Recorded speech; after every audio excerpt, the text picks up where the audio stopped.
ಯಾವ ದುಡ್ಡು ಇದು ನನ್ನ ಪ್ರಕಾರ ಡೈಲಿ ಇರೋದಕ್ಕಿಂತ ಮಾಡ್ಬೋದಾಗ್ತದೆ ಬನ್ನಿ.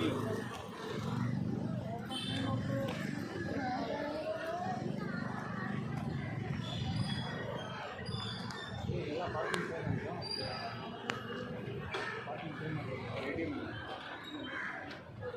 ಆ ಹೋಟ್ಲಿದೆಯಲ್ಲ ರೈಟ್ ಸೈಡಲ್ಲಿ ಆದರೆ ಹಿಂದುಗಡೆ ಪಾರ್ಕಿಂಗ್ ಇರಲಿಲ್ಲ. ಪಾರ್ಕಿಂಗ್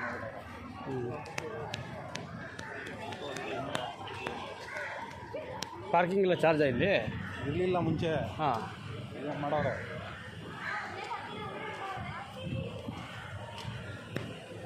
ನಾನೇನು ಮಾಡ್ತಿದ್ದೆ ಬಂದ್ಬಿಟ್ಟು ನೋಡೋದು ಆ ಸಂಧಿಯಲ್ಲಿ ಒಳಗಡೆ ಪಾರ್ಕಿಂಗ್ ಮಾಡಿಬಿಟ್ಟು ಹಂಗೆ ಸರ್ರ ಅಂತ ಸ್ವಚ್ಛ ಭಾರತ್ ಅಭಿಯಾನ ಅಡಿಯಲ್ಲಿ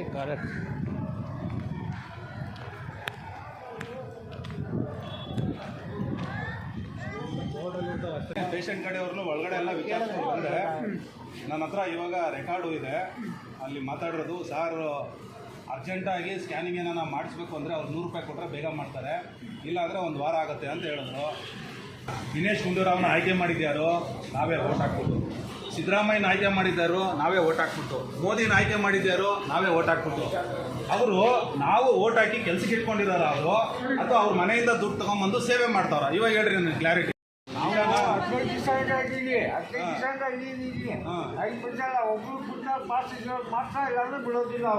ಇಲ್ಲ ನಾನು ನೋಡಿದೆ, ಇಷ್ಟೊಂಡ ನೋಡಿದೆ. ಪಾಸ್ ಇಲ್ದೇ ಬಿಡ್ತಾಯಿಲ್ಲ, ನಾನು ನೋಡಿದೆ, ಅಬ್ಸರ್ವ್ ಮಾಡಿದ್ದೀನಿ. ಅದೇನೆ, ಯಾಕೆಂತಂದರೆ ನಿಮ್ಮ ಹತ್ರ ಇಸ್ಕೊಂಡೇ ಇರ್ಬೋದು, ಆದರೆ ಕೆಲವೊಂದು ಜನಗಳು ಹೇಳಿರೋದು ನಾವು ಖುದ್ದಾಗೆ ನೋಡಿಲ್ಲ. ಫಾಲೋ ಮಾಡ್ತಾ ಇದ್ದಾರೆ ಅಂತ ಗೊತ್ತಾಯ್ತು, ಅವಾಗಲಿಂದ ಯಾರು ಇಟ್ಕೊಂಡಿಲ್ಲ. ಸೊ ಗೊತ್ತಿಲ್ಲ, ಬಂದಿರೋ ಕಂಪ್ಲೇಂಟ್ ಇದ್ದೇ ಇದೆ. ಅರ್ಧ ಗಂಟೆ ಅಲ್ಲ, ಇವಾಗ ಇವರು ಬಂದು ಅರ್ಧ ಗಂಟೆ ಮುಂಚೆ ಅವರು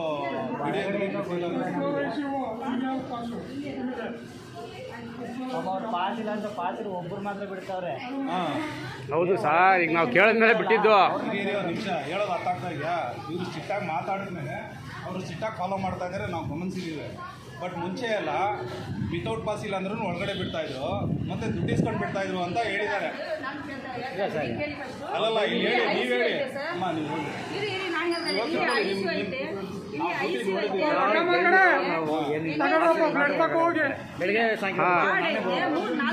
ಹೇಳಕ್ ಕೇಳಿ. ಸೆಕ್ಯೂರಿಟಿ ಅಂದ್ರೆ ನೀವು ಒಬ್ಬರೇ ಅಲ್ಲ ಇಲ್ಲಿ ಕೆಲಸ ಮಾಡ್ತಿರೋದು, ಬಹಳ ಜನ ಮಾಡ್ತಾ ಇದ್ದಾರೆ. ಇಲ್ಲೊಂದೇ ಅಲ್ಲ ಮೇಡಮ್, ಇಲ್ಲೊಂದೇ ಅಲ್ಲ, ಕೆಲಸಗಳು ಮಾಡೋದು ಭಾಳ ಸೆಕ್ಯೂರಿಟಿಗಳು ಇದೆ. ಹಂಗಲ್ಲಪ್ಪ, ಇವ್ರು ಮಾಡ್ತಾರ ಅಂತಲ್ಲ, ನಾವು ಹೇಳ್ತಾ ಇರೋದು ಒಂದು ತಿಂಗಳಿಂದ ಇವ್ರು ಒಬ್ಬರೇ ಮಾಡ್ತಾ ಇರೋದಲ್ಲ, ಬೇರೆ ಬೇರೆಯವ್ರು ಮಾಡ್ತಾ ಇದ್ದಾರೆ ಅಂತ ಸರ್. ಇನ್ನೊಂದೇನು ಗೊತ್ತಾ, ಇಲ್ಲಿ ಬ್ಲಡ್ ಒಂದಿದೆ, ಬಂದು ಬಿಡ್ತಾರೆ. ಹೌದು, ಬಿಡ್ತಾರೆ, ಕರೆಕ್ಟು. ವಿತೌಟ್ ಸ್ಲಿಪ್ಪು ಯಾರಾದ್ರೂ ದುಡ್ಡು ಒಳಗಡೆ ಸ್ಕ್ಯಾನಿಂಗ್ ಮಾಡೋಕ್ಕಾಗಲಿ ದುಡ್ಡು ಕೇಳ್ತಾರಮ್ಮ, ಯಾರಾದ್ರೂ ಸೆಕ್ಯೂರಿಟಿ ಇವರು ಅಲ್ಲಿ ಬಿಡಬೇಕು ಅಂತಂದ್ರೆ ದುಡ್ಡು ಇಸ್ಕೊಂಡು ಬಿಡ್ತಾರೆ ಅಂತ ಕಂಪ್ಲೇಂಟ್ ಬಂದಿದೆ. ನೀವಲ್ಲ ಸರ್ ಸೆಕ್ಯೂರಿಟಿ ಅಂದ್ರೆ ನೀವು ಅಂತಲ್ಲ, ಸ್ಟಾಫ್ ಯಾರೋ ಪೇಷಂಟ್ ಕಡೆಯವರ ಯಾರು ಕಡೆ? ಸೊ ಅದನ್ನೇ ಪೇಷಂಟ್ ಕಡೆಯವ್ರನ್ನೂ ಒಳಗಡೆ ಎಲ್ಲ ವಿಚಾರಿಸ್ಕೊಂಡು ಬಂದೆ. ನನ್ನ ಹತ್ರ ಇವಾಗ ರೆಕಾರ್ಡು ಇದೆ, ಅಲ್ಲಿ ಮಾತಾಡಿರೋದು. ಸಾರ್ ಅರ್ಜೆಂಟಾಗಿ ಸ್ಕ್ಯಾನಿಂಗ್ ಏನಾರ ಮಾಡಿಸ್ಬೇಕು ಅಂದರೆ ಅವ್ರು 100 ರೂಪಾಯಿ ಕೊಟ್ಟರೆ ಬೇಗ ಮಾಡ್ತಾರೆ, ಇಲ್ಲಾಂದರೆ 1 ವಾರ ಆಗುತ್ತೆ ಅಂತ ಹೇಳಿದ್ರು. ಪಾಸ್ ಒಳಗಡೆ ಇಲ್ಲ ಅಂದರೆ ಬಿಡ್ತಾರೆ ಅಂತ ಅಂದರೆ ಸಾರ್ ಒಂದು 20 ರೂಪಾಯಿ 50 ರೂಪಾಯಿ ಕೊಟ್ಟರೆ ಬಿಡ್ತಾರೆ ಅಂತ ಹೇಳಿದ್ರು. ನನಗೆ ಸುಮಾರು ಜನ ಹೇಳಿದ್ರು, ಎಲ್ಲ ರೆಕಾರ್ಡ್ ಇದೆ. ನಾನು ನಿಮಗೆಲ್ಲ ತೋರಿಸಲ್ಲ, ತೋರಿಸೋರಿಗೆ ತೋರಿಸಿನಿ. ಅದಕ್ಕೋಸ್ಕರ ನಿಜಾನ ಸುಳ್ಳು ಧೈರ್ಯವಾಗಿ ಹೇಳಬೇಕು. ಏನಕ್ಕೆ ಅಂತ ಹೇಳಿದ್ರೆ, ಇವತ್ತು ಧೈರ್ಯವಾಗಿ ಹೇಳಿದ್ರೆ ನಾಳೆ ನಿಮಗೆ ಎಲ್ಲನೂ ಬೇಗ ಆರಾಮಾಗಿ ಸಿಗೋ ಥರ ಆಗುತ್ತೆ. ನೀವು ಇದನ್ನು ಯೋಚನೆ ಮಾಡಬೇಕು. ಸೊ ಅದಕ್ಕೋಸ್ಕರನೇ ಈ ಥರದ್ದು ಏನು ಕಂಪ್ಲೇಂಟ್ ಆಗಬಾರ್ದು ಅನ್ನೋದಕ್ಕೋಸ್ಕರನೇ ನಾವು ಇವತ್ತು ಚೆಕ್ ಮಾಡಿದ್ವಿ. ಅರ್ಥ ಆಯ್ತಾ? ಸೊ ನಿಮಗೆ ಅಂತಲ್ಲ, ಯಾರು ಕೇಳಿದಾರೋ ಯಾರಿಗೂ ತೊಂದರೆ ಆಗಬಾರ್ದು ಅಂತಲೇ. ನಾಳೆ ನಿಮಗೆ ಆಗಲಿ ಇನ್ನೊಬ್ಬರಿಗೆ ಆಗಲಿ ಯಾರಿಗೂ ತೊಂದರೆ ಆಗಬಾರ್ದು ಎಲ್ರಿಗೂ. ಯಾಕಂದರೆ ಈ ದುಡ್ಡು ಈ ಆಸ್ಪತ್ರೆ ಜನಗಳದಿದ್ದು. ಸಿದ್ದರಾಮಯ್ಯನೂ ಮನೆಯಿಂದ ತಂದಿಲ್ಲ, ಮೋದಿನೂ ಮನೆಯಿಂದ ತಂದು ಈ ಹಾಸ್ಪಿಟ್ಲೆ ಕಟ್ಟಿಲ್ಲ. ಅರ್ಥ ಆಯ್ತಾ? ಎಲ್ಲನೂ ನಿಮ್ಮದೇ ದುಡ್ಡಿದು. ಇವ್ರಿಗೆ ಸಂಬಳ ಕೊಡ್ತಾ ಇದ್ದೀರಲ್ಲ ಸೆಕ್ಯೂರಿಟಿಗೆ, ನಿಮ್ಮ ದುಡ್ಡಲ್ಲೇ ಸಂಬಳ ಕೊಡ್ತಾ ಇರೋದು. ಗೊತ್ತಿಲ್ವ ನಿಮಗೆ? ಫ್ರೀ ಅನ್ಕೊಬೇಡಿ. ನೀವು ಒಂದು ಬಿಸ್ಕೆಟ್ ತೊಗೊಂಡ್ರು ಟ್ಯಾಕ್ಸ್ ಕಟ್ಟಿರ್ತೀರಾ, ಒಂದು ಚಾಕ್ಲೇಟ್ ತೊಗೊಂಡ್ರು ಟ್ಯಾಕ್ಸ್ ಕಟ್ತೀರಾ, ಒಂದು ಶರ್ಟ್ ತೊಗೊಂಡ್ರು ಟ್ಯಾಕ್ಸ್ ಕಟ್ಟಿರ್ತೀರಾ, ನೀವು GST ಕಟ್ಟಿರ್ತೀರಾ. ಆ ದುಡ್ಡಲ್ಲಿ ಸರ್ಕಾರ ನಡೆಯೋದು. ಅರ್ಥ ಆಯ್ತಾ? ಜನಗಳ ದುಡ್ಡಲ್ಲಿ ಸರ್ಕಾರ ನಡೆಯೋದು. ಸಿದ್ದರಾಮಯ್ಯ ಆಗಲಿ, ದಿನೇಶ್ ಗುಂಡೂರಾವ್ ನಮ್ಮ ಆರೋಗ್ಯ ಸಚಿವರು ಅವರು ಮನೆಯಿಂದ ತಂದು ಹಾಸ್ಪಿಟ್ಲ್ ಕಟ್ಟಿಲ್ಲ. ಇದು ನಿಮ್ಮದೇ ದುಡ್ಡಲ್ಲಿ ಫ್ರೀಯಾಗಿ ನಿಮಗೆ ಸಿಗಬೇಕು. ಅದಕ್ಕೋಸ್ಕರ ನಾವು ಬಂದಿರೋದು ಚೆಕ್ ಮಾಡೋಕ್ಕೆ. ಅರ್ಥ ಆಯ್ತಾ? ಅದಕ್ಕೆ ಯಾರೇ ಆಗಲಿ ಲಂಚ ಕೇಳೋದಾಗಲಿ, ಡಾಕ್ಟ್ರೇ ಆಗಲಿ, ಯಾರೇ ಸ್ಕ್ಯಾನಿಂಗ್ ಮಾಡೋದವ ಆಗಲಿ, ಬ್ಲಡ್ ಟೆಸ್ಟ್ ಮಾಡೋದವ ಆಗಲಿ, ಸೆಕ್ಯೂರಿಟಿ ಆಗಲಿ, ಒಳಗಡೆ ಬಿಡೋದಕ್ಕೆ ಯಾರಿಗೂ ದುಡ್ಡು ಕೊಡಬಾರ್ದು. ನೀವು ಇನ್ನೊಂದು ಹೇಳಿ, ಕೊಟ್ಟರೆ ವಿಡಿಯೋ ಮಾಡಿ ನನಗೆ ಕಳಿಸಿ, ನನ್ನ ನಂಬರ್ ಬೇಕಾದ್ರೆ ಬರ್ಕೊಳ್ಳಿ. ಧೈರ್ಯವಾಗಿ ನೀವೆಲ್ರಿಗೂ ಹೇಳ್ಬೇಕಿಲ್ಲಿ. ಅರ್ಥ ಆಯ್ತಾ? ನಾವು ಬೇಕಾದರೆ ಇಲ್ಲಿ ದೀಪಕ್ ಅಂತ ಇದ್ದಾರೆ ಸೂಪರ್ಡೆಂಟ್, ಅವ್ರ ಹತ್ರ ಕಂಪ್ಲೇಂಟ್ ಮಾಡಿಬಿಟ್ಟು ನಾವು ಇದು ಸ್ಟ್ರಿಕ್ಟಾಗಿ ಮಾಡಿಸ್ತೀವಿ ನಾವು.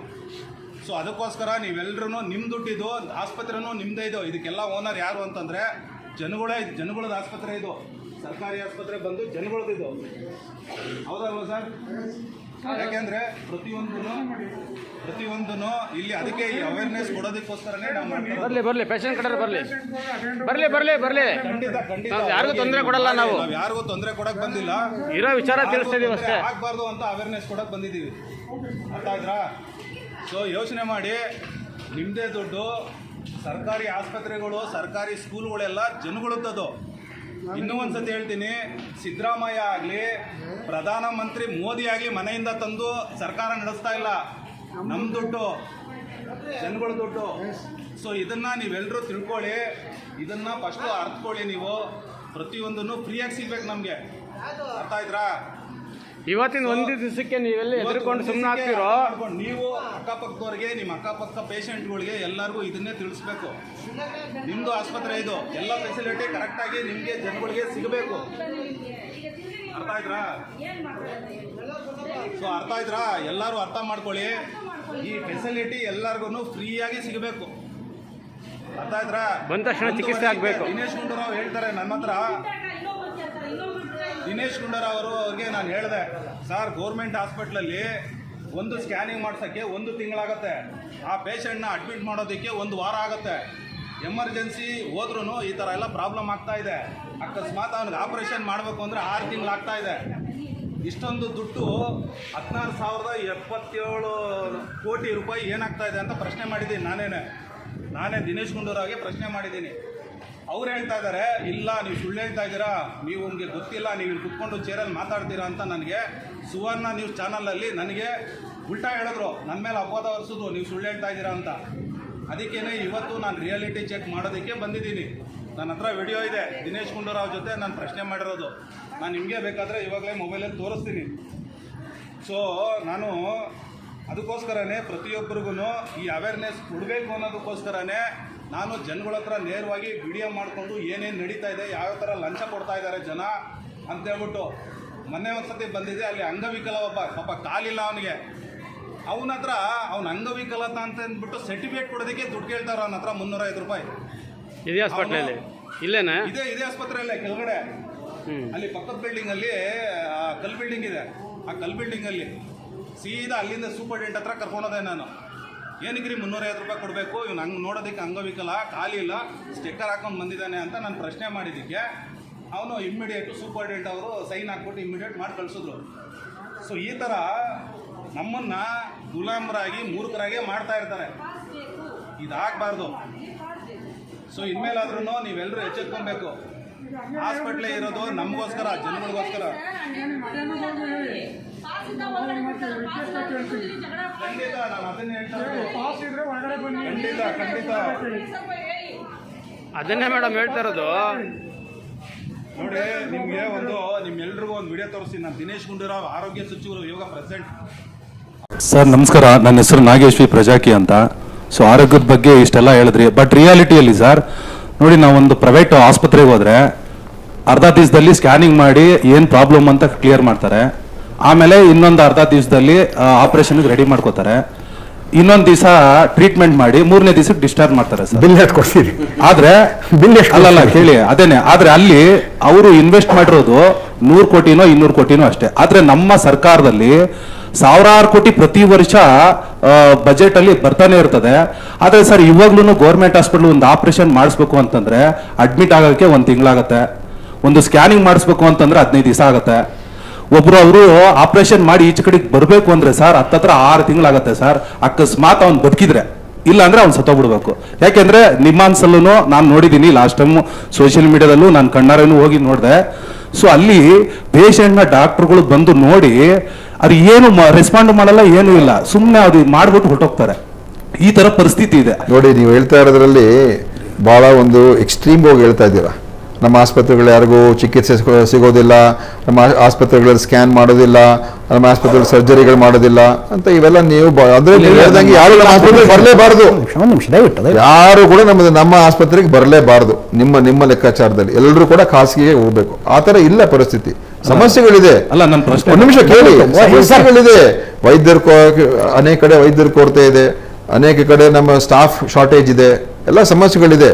ಆದರೆ ನೀವು ಹೇಳಿದ ಥರ ನಮ್ಮ ಆಸ್ಪತ್ರೆಗಳು ಅಷ್ಟು ಕೆಟ್ಟದಾಗೇನಿಲ್ಲ.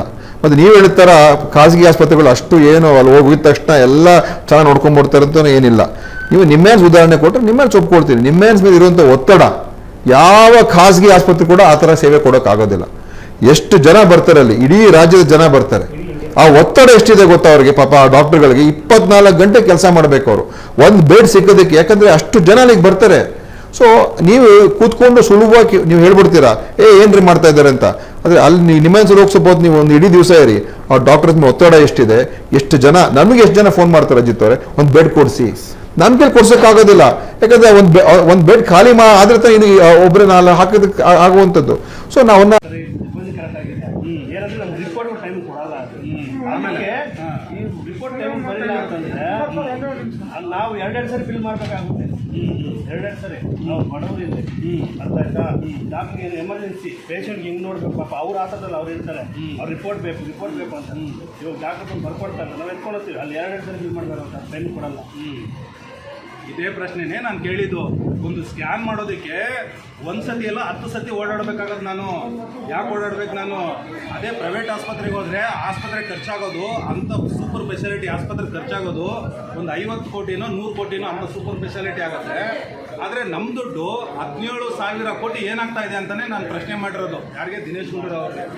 ಆದರೆ ಇದೇ ಪ್ರಶ್ನೆ ಕೇಳಿದ್ದಕ್ಕೆ ನೀವೆಲ್ಲ ಸುಳ್ಳು ಹೇಳ್ತಾ ಇದ್ದೀರಾ, ಆ ಥರ ಏನೂ ಇಲ್ಲ, ತುಂಬ ಒಳ್ಳೆ ಫೆಸಿಲಿಟಿ ಕೊಟ್ಟಿದ್ದೀವಿ ನಾವು, ಹಾಗೆ ಹೀಗೆ ಅಂತ ಎಲ್ಲ ಹೇಳ್ತಾ ಇದ್ದಾರೆ. ಹಾಸ್ಪಿಟಲ್ ಎಲ್ಲ ಕರೆಕ್ಟಾಗಿದೆ ಸರ್. ಪೇಷಂಟ್ ಚೆನ್ನಾಗಿ ನೋಡ್ಕೊಳ್ತಾರೆ. ಡಾಕ್ಟರ್ ಆಗಲಿ ಈ ಕಡೆ ನಮ್ಗೆ ಏನು ಆದರೆ ಬೇಗ ಆಗ್ತಾ ಇಲ್ಲ. ನಂದು ಪ್ರಶ್ನೆ ಇದೇನೆ. ನಂದು ನಿನ್ನೆ ಒಂದು ದಿನಕ್ಕೆ 1,300 ರೂಪಾಯಿ. ಎಷ್ಟು ದಿನ ಆಯ್ತು ಅಡ್ಮಿಟ್ ಮಾಡಿ? ಆಯ್ತು, ನಾನು ಮಂಗಳವಾರ. ಸೊ ನಾನು ಹೇಳ್ತಾ ಇರೋದೇನೆಂದರೆ, ಒಂದು ಆಪ್ರೇಷನ್ ಮಾಡೋದಕ್ಕೆ ಪ್ರೈವೇಟ್ ಆಸ್ಪತ್ರೆಗೆ ಹೋದರೆ ಸರ್ ಒಂದೇ ದಿವಸದಲ್ಲಿ ನಿಮ್ಗೆ ಏನು ರೋಗ ಅಂತ ಕಂಡುಹಿಡಿತಾರೆ ಪ್ರೈವೇಟ್ ಆಸ್ಪತ್ರೆಯಲ್ಲಿ. 2ನೇ ದಿವಸಕ್ಕೆ ಸ್ಕ್ಯಾನಿಂಗ್ ಮಾಡಿ ಅದ್ರ ರಿಪೋರ್ಟ್ ಕೊಟ್ಟು ಎಲ್ಲ ಮಾಡ್ತಾರೆ. ಆದರೆ ದುಡ್ಡು ಬಿಲ್ಲು ಹಂಗೆ ಮಾಡ್ತಾರೆ ಅವರು, ನನಗೆ ಚೆನ್ನಾಗುತ್ತೋ. ಆ ಥರ ಆಸ್ಪತ್ರೆ ಮಾಡೋದಕ್ಕೆ 100 ಕೋಟಿ ಖರ್ಚಾಗುತ್ತೆ ಸರ್. ನಮ್ಮ ಬಜೆಟಲ್ಲಿ 1 ವರ್ಷಕ್ಕೆ 17,000 ಕೋಟಿ ರೂಪಾಯಿ ದುಡ್ಡು ಏನಾಗ್ತಾ ಇದೆ ಅಂತ ನನ್ನ ಪ್ರಶ್ನೆ. ಅರ್ಥ ಆಯ್ತಾ ನಿಮ್ಗೆ? ಈಗ ಅದು ನಮ್ದೇ ದುಡ್ಡು, ನಮ್ಗಳದೇ ದುಡ್ಡು. ಅದು 1,300 ರೂಪಾಯಿ ನಾವೇನು ಮಾಡೋಕ್ಕಾಗಲ್ಲ. 1,000 ರೂಪಾಯಿ ಹೋಯ್ತು. ಇಲ್ಲಿ ಯಾರಾದ್ರೂ ಬರ್ತಾರೆ ಅಂತಂದ್ರೆ ಮಾತ್ರ ಆ ಟೈಮ್ ಕರೆಕ್ಟಾಗಿ ನೋಡ್ಕೋತಾರೆ. ಗೌರ್ಮೆಂಟ್ ಆಸ್ಪತ್ರೆ ಅದು ಏನು ಮಾಡ್ಬೇಕು ನಾವು ಸರ್? ಏನು ಮಾಡ್ಬೇಕು ನಾವೇನು ಮಾಡ್ಬೇಕಣ್ಣ? ನಿಮ್ಗೆ ಅನುಭವ ಆಗಿದೆ, ಏನು ಮಾಡ್ಬೇಕು ಅದಕ್ಕೆ ಹೇಳಿ. ಡ್ಯೂಟಿ ಮಾಡೋದು ಬರಬೇಕು. ಅದೇ ಯಾವ ಥರ ಡ್ಯೂಟಿ ಬರ್ತಾರೆ?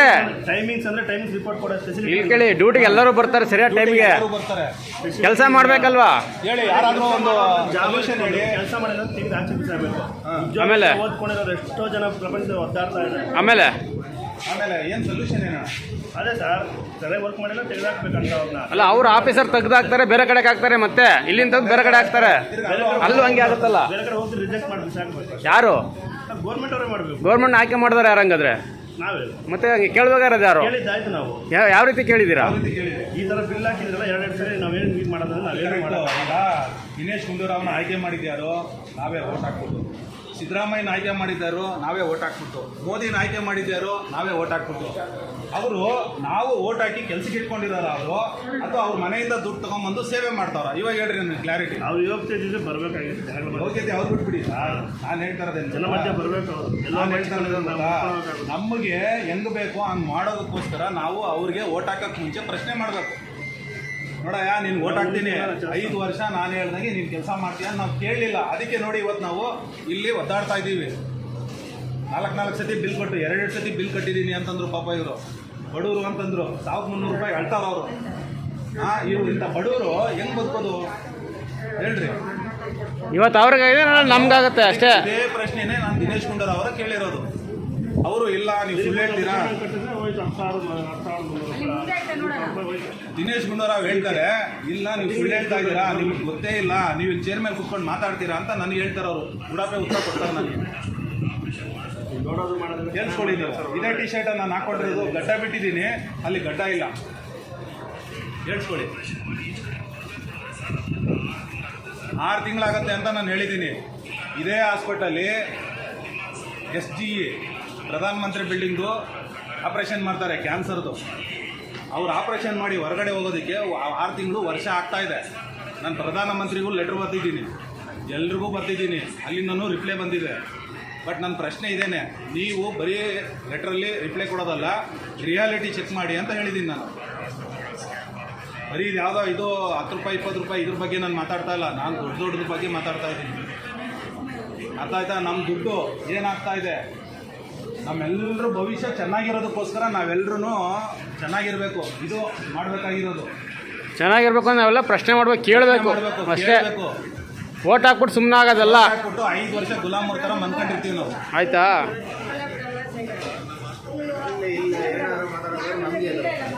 ಏನಕ್ಕೆ ಎದುರಿಸ್ತಾರೆ ಹೇಳಿ? ಏನಕ್ಕೆ ಎದುರಿಸ್ತಾರೆ ಹೇಳಿ? ಏನಕ್ಕೆ ಎದುರಿಸ್ತಾರೆ ಹೇಳಿ? ಅದು ಏನಕ್ಕೆ ಎದುರಿಸ್ತಾರೆ?